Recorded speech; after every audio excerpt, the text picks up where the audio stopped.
Hello, and welcome to the Points Unknown channel. I'm Austin. I'm Beth, and this is Daphne. Daphne is our Sprinter adventure van, and Daphne stands for Dynamic Adventure Pursuit House Near Everything. Our purpose in building Daphne was to make her, true to her name, dynamic and able to be easily converted from a camper van, as she is right now in camper mode, into a gear hauler or a moving van, or to suit any of the other needs that we have for a large cargo van. Over the course of the next couple of videos, we're going to do a deep dive into all the specific features of Daphne so that you get a better idea of how we put her together and why we did. But for today, we're just going to do a quick overview of some of our favorite features. So let's get right to it. Let's hop to it. Oh my god, that's really bad.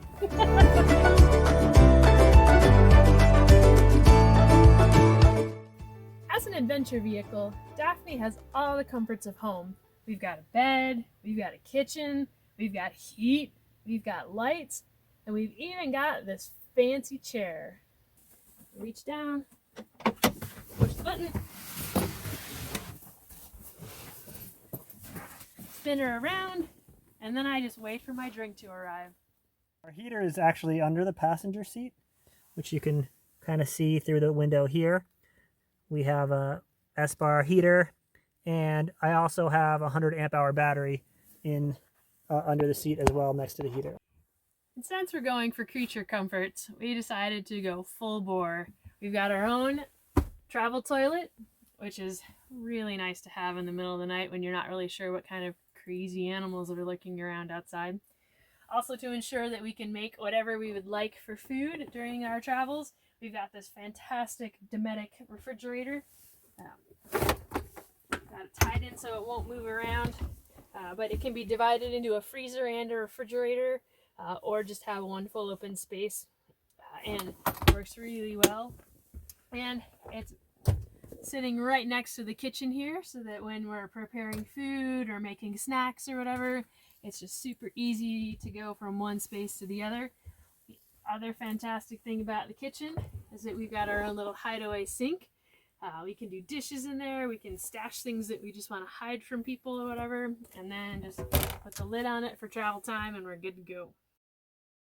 One thing you'll notice, which is different than a lot of adventure vans, and if you go back to some of the earlier articles on pointsunknown.com, you'll note that our bed has moved down.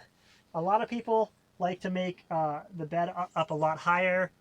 Originally, we had the bed set high so that we could put our bikes underneath the bed, and by just taking the front wheel off and sliding them into to fork holders for the bikes. We found that we never really wanted to put our muddy bikes back in the van. We have a really sweet bike rack on the back that works really, really well. And having the bed lower means that it can act as a couch, a sitting area, as well as being much easier to get back or in and out of bed in the middle of the night or in the morning. Before, when the bed was up high, we had to have a ladder to get in. Now it's just as easy as jumping into bed. And we still have plenty of storage for all of our bins and stuff underneath.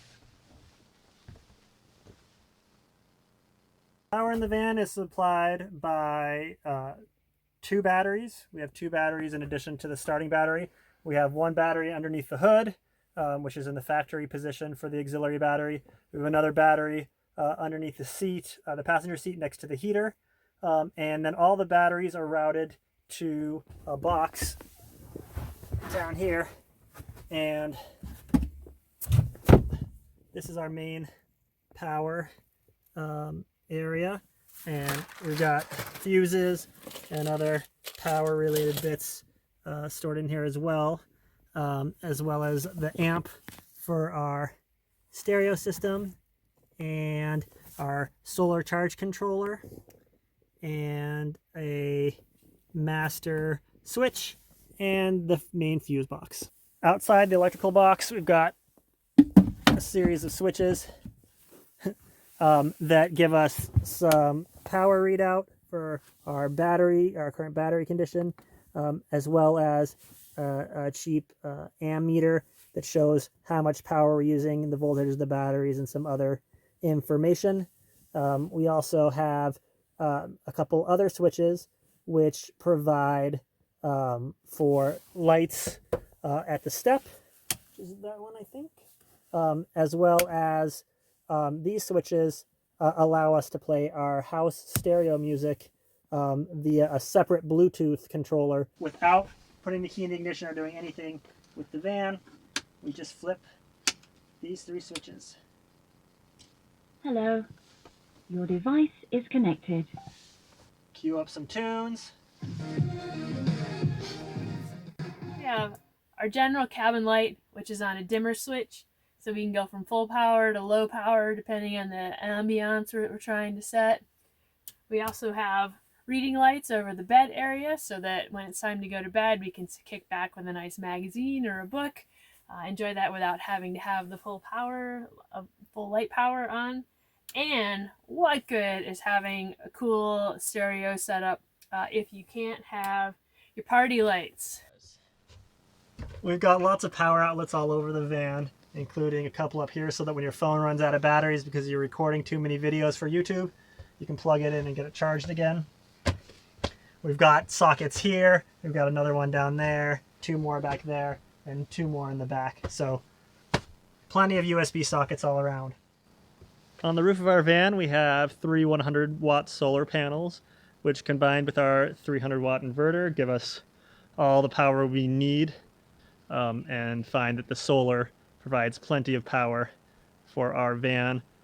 We also are alternator intertied to the main van alternator, and so while we're driving we charge our house batteries. We also have a max fan ventilation fan mounted to the roof to give us plenty of ventilation both on hot summer days and also while we're cooking. On the back of the van we have a Recon Racks bike rack that we've modified to hold both skis and bikes simultaneously. Right now we've just got our cross-country skis back there, but we can hold 3 bikes and 4 sets of skis simultaneously. And the Recon rack is attached to a rack attach, so it'll swing out away from the back of the van. As I'm sure you noticed, our van isn't the prettiest van on YouTube. There's certainly a lot nicer builds that people have done. Of course, Beth and I are not the most skilled of carpenters and don't pretend to. We went for functionality and to make sure that the van would be comfortable to stay in, both on hot summer days and cold winter nights, as well as dynamic, keeping with that first letter in Daphne's name, and be convertible to still be able to get all this stuff out and be put into gear hauler or toy hauler mode fairly easily. And so because we had that restriction and because we know our own limitations, aren't the best with a hammer, the van is what it is, and we think it's great for our needs. Thank you for joining us and for your initial introduction to our adventure van, Daphne. Over the course of the next couple of videos, we're going to show you more intricate details of each of some of the features that we've lined out, so that you get a better idea of how we constructed them that way and why we constructed them that way, and also to see just how easy it is to get everything in and out of this van. If you like what you see, please give us a thumbs up down below and subscribe to our channel, and we'll keep bringing you all the interesting content that we can.